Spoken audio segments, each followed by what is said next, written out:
双语音标领航，注音阅读启蒙，叶兴阳有声读物。A Thief in the Night by E.W. Hornung. Out of Paradise.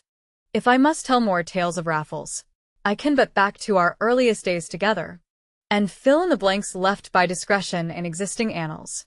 In so doing I may indeed fill some small part of an infinitely greater blank, across which you may conceive me to have stretched my canvas for the first frank portrait of my friend. The whole truth cannot harm him now. I shall paint in every wart. Raffles was a villain. When all is written, it is no service to his memory to glaze the fact, yet I have done so myself before today. I have omitted whole heinous episodes. I have dwelt unduly on the redeeming side, and this I may do again. Blinded even as I write by the gallant glamour that made my villain more to me than any hero. But at least there shall be no more reservations. And as an earnest, I shall make no further secret of the greatest wrong that even Raffles ever did me. I pick my words with care and pain, loyal as I still would be to my friend, and yet remembering as I must those Ides of March when he led me blindfold into temptation and crime. That was an ugly office, if you will. It was a moral bagatelle to the treacherous trick he was to play me a few weeks later. The second offense, on the other hand, was to prove the less serious of the two against society, and might in itself have been published to the world years ago. There have been private reasons for my reticence. The affair was not only too intimately mine, and too discreditable to Raffles. One other was involved in it, one dearer to me than Raffles himself, one whose name shall not even now be sullied by association with ours. Suffice it that I had been engaged to her before that mad March deed. True, her people called it an understanding, and frowned even upon that, as well they might, but their authority was not direct. We bowed to it as an act of politic grace. Between us, all was well, but my unworthiness. That may be gauged when I confess that this was how the matter stood on the night I gave a worthless check for my losses at baccarat, and afterward turned to Raffles in my need. Even after that I saw her sometimes, but I let her guess that there was more upon my soul than she must ever share. And at last I had written to end it all. I remember that week so well. It was the close of such a May as we had never had since, and I was too miserable even to follow the heavy scoring in the papers. Raffles was the only man who could get a wicket up at Lord's, and I never once went to see him play. Against Yorkshire, however, he helped himself to 100 runs as well, and that brought Raffles round to me. On his way home to the Albany, "We must dine and celebrate the rare event," said he. "A century takes it out of one at my time of life. And you, Bunny, you look quite as much in need of your end of a worthy bottle. Suppose we make it the CAF, Royal, and H sharp? I'll be there first to fix up the table and the wine. And, at the CAF, Royal, I incontinently told him of the trouble I was in. It was the first he had ever heard of my affair, and I told him all, though not before our bottle had been succeeded by a pint of the same exemplary brand. Raffles heard me out with grave attention. His sympathy was the more grateful for the tactful brevity with which it was indicated rather than expressed. He only wished that I had told him of this complication in the beginning.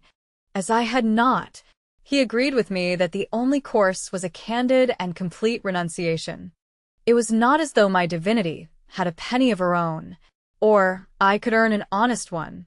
I had explained to Raffles that she was an orphan, who spent most of her time with an aristocratic aunt in the country, and the remainder under the repressive roof of a pompous politician in Palace Gardens. The aunt had, I believed, still a sneaking softness for me, but her illustrious brother had set his face against me from the first. "Hector Carruthers," murmured Raffles, repeating the detested name with his clear, cold eye on mine. "I suppose you haven't seen much of him?" "Not a thing for ages," I replied. "I was at the house 2 or 3 days last year, but they've neither asked me since nor been at home to me when I've called. The old beast seems a judge of men." And I laughed bitterly in my glass. "Nice house?" said Raffles, glancing at himself in his silver cigarette case. Top shelf, said I. You know the houses in Palace Gardens, don't you? Not so well as I should like to know them. Bunny. Well, It's about the most palatial of the lot. The Old Ruffian is as rich as Croesus. It's a country place in town. What about the window fastenings? Asked Raffles casually. I recoiled from the open cigarette case that he proffered as he spoke. Our eyes met, and in his there was that starry twinkle of mirth and mischief, that sunny beam of audacious devilment, which had been my undoing 2 months before, which was to undo me as often as he chose until the chapter's end. Yet for once I withstood its glamour. For once I turned aside that luminous glance with front of steel. There was no need for Raffles to voice his plans. I read them all between the strong lines of his smiling, eager face, and I pushed back my chair in the equal eagerness of my own resolve. Not if I know it, said I. A house I've dined in, a house I've seen her in, a house where she stays by the month together. Don't put it into words, Raffles, or I'll get up and go. You mustn't do that before the coffee and liqueur, said Raffles laughing. Have a small Sullivan first. It's the royal road to a cigar. And now let me observe that your scruples would do you honor if old Carruthers still lived in the house in question. Do you mean to say he doesn't? Raffles struck a match, and handed it first to me. I mean to say, my dear Bunny, that Palace Gardens knows the very name no more. You began by telling me you had heard nothing of these people all this year.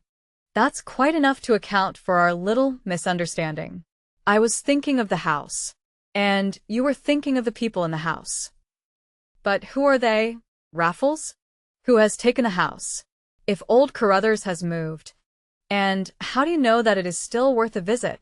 In answer to your first question, Lord Lochmaben, replied Raffles, blowing bracelets of smoke toward the ceiling.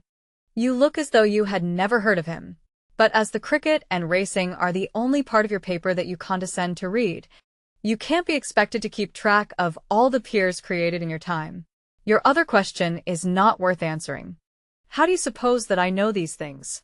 It's my business to get to know them. And that's all there is to it. As a matter of fact, Lady Lochmaben has just as good diamonds as Mrs. Carruthers ever had, and the chances are that she keeps them where Mrs. Carruthers kept hers. If you could enlighten me on that point, as it happened, I could, since I knew from his niece that it was one on which Mr. Carruthers had been a faddist in his time. He had made quite a study of the cracksman's craft, in a resolve to circumvent it with his own. I remembered myself how the ground-floor windows were elaborately bolted and shuttered, and how the doors of all the rooms opening upon the square inner hall were fitted with extra Yale locks, at an unlikely height, not to be discovered by one within the room. It had been the butler's business to turn and to collect all these keys before retiring for the night. But the key of the safe in the study was supposed to be in the jealous keeping of the master of the house himself. That safe was in its turn so ingeniously hidden that I never should have found it for myself. I well remember how one who showed it to me, in the innocence of her heart, laughed as she assured me that even her little trinkets were solemnly locked up in it every night. It had been let into the wall behind one end of the bookcase, expressly to preserve the barbaric splendor of Mrs. Carruthers. Without a doubt these Lochmabens would use it for the same purpose, and in the altered circumstances, I had no hesitation in giving Raffles all the information he desired. I even drew him a rough plan of the ground floor on the back of my menu card. It was rather clever of you to notice the kind of locks on the inner doors, he remarked as he put it in his pocket. I suppose you don't remember if it was a Yale on the front door as well? It was not, I was able to answer quite promptly. I happen to know because I once had the key when we went to a theater together. Thank you, old chap, said Raffles sympathetically. That's all I shall want from you, Bunny, my boy. There's no night like tonight. It was one of his sayings when bent upon his worst. I looked at him aghast. Our cigars were just in blast, yet already he was signaling for his bill. It was impossible to remonstrate with him until we were both outside in the street. I'm coming with you, said I, running my arm through his. Nonsense. Bunny, why is it nonsense? I know every inch of the ground, and since the house has changed hands, I have no compunction. Besides, I have been there in the other sense as well. Once a thief. You know, in for a penny, in for a pound. It was ever my mood when the blood was up. But my old friend failed to appreciate the characteristic as he usually did. We crossed Regent Street in silence. I had to catch his sleeve to keep a hand in his inhospitable arm. I really think you had better stay away, said Raffles as we reached the other curb. I've no use for you this time. Yet I thought I had been so useful up to now. That may be, Bunny, but I tell you frankly, I don't want you tonight. Yet I know the ground, and you don't. I tell you what, said I. I'll come just to show you the ropes, and I won't take a pennyweight of the swag. Such was the teasing fashion in which he invariably prevailed upon me. It was delightful to note how it caused him to yield in his turn, but Raffles had the grace to give in with a laugh, whereas I too often lost my temper with my point. You little rabbit, he chuckled. You shall have your share, whether you come or not. But, seriously, don't you think you might remember the girl? What's the use? I groaned. You agree there is nothing for it but to give her up. I am glad to say that for myself before I asked you, and wrote to tell her so on Sunday. Now it's Wednesday, and she hasn't answered by line or sign. It's waiting for one word from her that's driving me mad. Perhaps you wrote to Palace Gardens? no. I send it to the country. There's been time for an answer, wherever she may be. We had reached the Albany, and halted with one accord at the Piccadilly portico. Red cigar to red cigar. You wouldn't like to go and see if the answer's in your rooms? He asked. No. What's the good? Where's the point in giving her up if I'm going to straighten out when it's too late? It is too late. I have given her up, and I am coming with you. The hand that bowled the most puzzling ball in England, once it found its length, descended on my shoulder with surprising promptitude. Very well, Bunny. That's finished. But your blood be on your own pate if evil comes of it. Meanwhile, we can't do better than turn in here till you have finished your cigar, as it deserves, and topped up with such a cup of tea as you must learn to like if you hope to get on in your new profession. And when the hours are small enough, Bunny, My boy, I don't mind admitting I shall be very glad to have you with me. I have a vivid memory of the interim in his rooms. I think it must have been the first and last of its kind that I was called upon to sustain with so much knowledge of what lay before me. I passed the time with one restless eye upon the clock, and the other on the tantalus which Raffles ruthlessly declined to unlock. He admitted that it was like waiting with one's pads on, and in my slender experience of the game of which he was a world's master, that was an ordeal not to be endured without a general quaking of the inner man. I was, on the other hand, all right when I got to the metaphorical wicket, and half the surprises that Raffles sprung on me were doubtless due to his early recognition of the fact. On this occasion I fell swiftly and hopelessly out of love with the prospect I had so gratuitously embraced. It was not only my repugnance to enter that house in that way, which grew upon my better judgment as the artificial enthusiasm of the evening evaporated from my veins. Strong as that repugnance became, I had an even stronger feeling that we were embarking on an important enterprise far too much upon the spur of the moment. The latter qualm I had the temerity to confess to Raffles, nor have I often loved him more than when he freely admitted it to be the most natural feeling in the world. He assured me, however, that he had my Lady Lochmaben and her jewels in his mind for several months. He had sat behind them at first nights, and long ago determined what to take or to reject. In fine, he had only been waiting for those topographical details which it had been my chance privilege to supply. I now learned that he had numerous houses in a similar state upon his list. Something or other was wanting in each case in order to complete his plans. In that of the Bond Street jeweler, it was a trusty accomplice. In the present instance, a more intimate knowledge of the house. And lastly, this was a Wednesday night, when the tired legislator gets early to his bed. How I wish I could make the whole world see and hear him, and smell the smoke of his beloved Sullivan, as he took me into these, the secrets of his infamous trade. Neither look nor language would betray the infamy. As a mere talker, I shall never listen to the like of Raffles on this side of the sod, and his talk was seldom garnished by an oath, never in my remembrance by the unclean word. Then he looked like a man who had dressed to dine out, not like one who had long since dined, for his curly hair, though longer than another's, was never untidy in its length, and these were the days when it was still as black as ink.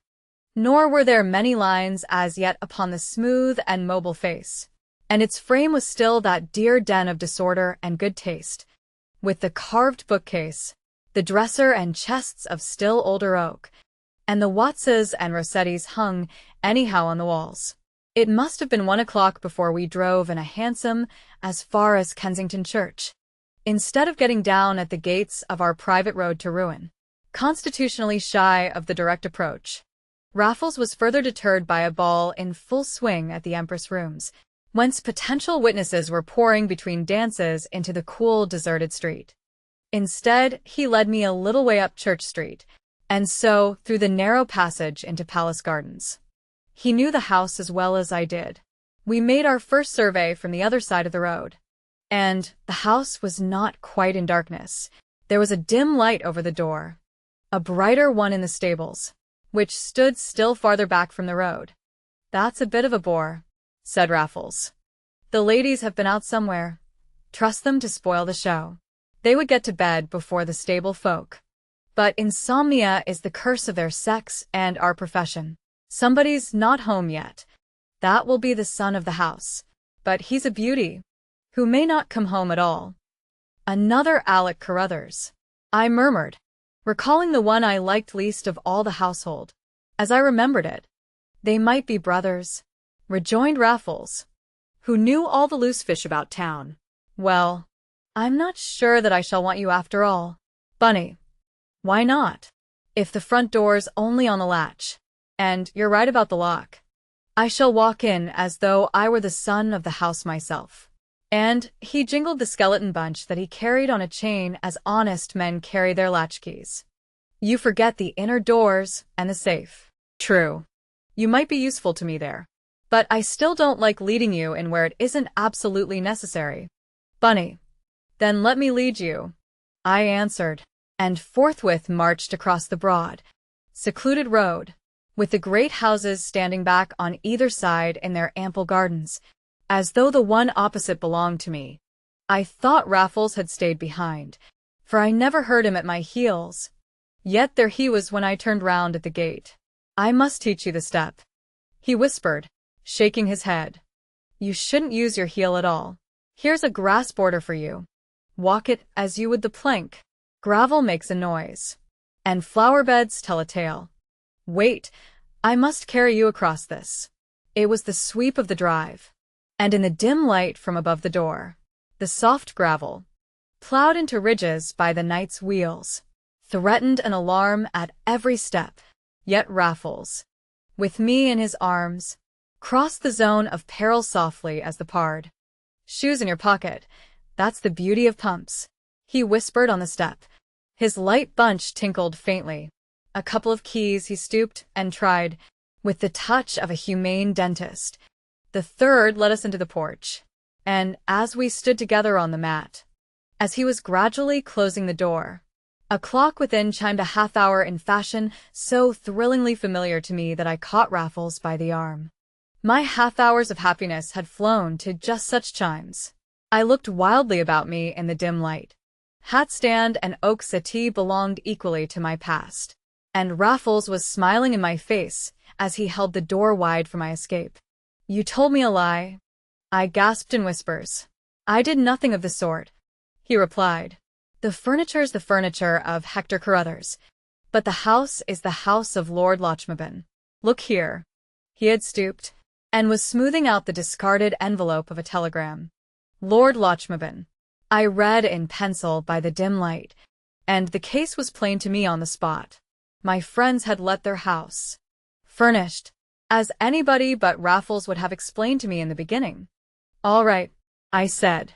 "Shut the door." And he not only shut it without a sound, but drew a bolt that might have been sheathed in rubber. In another minute we were at work upon the study door, I with the tiny lantern and the bottle of rock oil, he with the brace and the largest bit. The Yale lock he had given up at a glance. It was placed high up in the door, feet above the handle, and the chain of holes with which Raffles had soon surrounded it were bored on a level with his eyes. Yet the clock in the hall chimed again, and 2 ringing strokes resounded through the silent house before we gained admittance to the room. Raffles' next care was to muffle the bell on the shuttered window with a silk handkerchief from the hat stand, and to prepare an emergency exit by opening first the shutters and then the window itself. Luckily, it was a still night, and very little wind came in to embarrass us. He then began operations on the safe, revealed by me behind its folding screen of books, while I stood sentry on the threshold. I may have stood there for a dozen minutes, listening to the loud hall clock and to the gentle dentistry of Raffles in the mouth of the safe behind me, when a third sound thrilled my every nerve. It was the equally cautious opening of a door in the gallery overhead. I moistened my lips to whisper a word of warning to Raffles, but his ears had been as quick as mine, and something longer. His lantern darkened as I turned my head. Next moment, I felt his breath upon the back of my neck. It was now too late even for a whisper, and quite out of the question to close the mutilated door. There we could only stand, I on the threshold, Raffles at my elbow, while one carrying a candle crept down the stairs. The study door was at right angles to the lowest flight, and just to the right of one alighting in the hall. It was thus impossible for us to see who it was until the person was close abreast of us. But by the rustle of the gown we knew that it was one of the ladies, and dressed just as she had come from theater or ball. Insensibly I drew back as the candles swam into our field of vision. It had not traversed many inches when a hand was clapped firmly, but silently across my mouth. I could forgive Raffles for that. At any rate, in another breath I should have cried aloud. For the girl with the candle, the girl in her ball dress, at dead of night, the girl with the letter for the post, was the last girl on God's wide earth whom I should have chosen thus to encounter, a midnight intruder in the very house where I had been reluctantly received on her account. I forgot Raffles. I forgot the new and unforgivable grudge I had against him now. I forgot his very hand across my mouth. Even before he paid me the compliment of removing it, there was the only girl in all the world. I had eyes and brains for no one and for nothing else. She had neither seen nor heard us, had looked neither to the right hand nor the left, but a small oak table stood on the opposite side of the hall. It was to this table that she went. On it was one of those boxes in which one puts one's letters for the post, and she stooped to read by her candle the times at which this box was cleared. The loud clock ticked and ticked. She was standing at her full height now, her candle on the table, her letter in both hands, and in her downcast face a sweet and pitiful perplexity that drew the tears to my eyes. Through a film I saw her open the envelope, so lately sealed, and read her letter once more, as though she would have altered it a little at the last. It was too late for that, but of a sudden she plucked a rose from her bosom, and was pressing it in with her letter, when I groaned aloud. How could I help it? The letter was for me. Of that I was as sure as though I had been looking over her shoulder.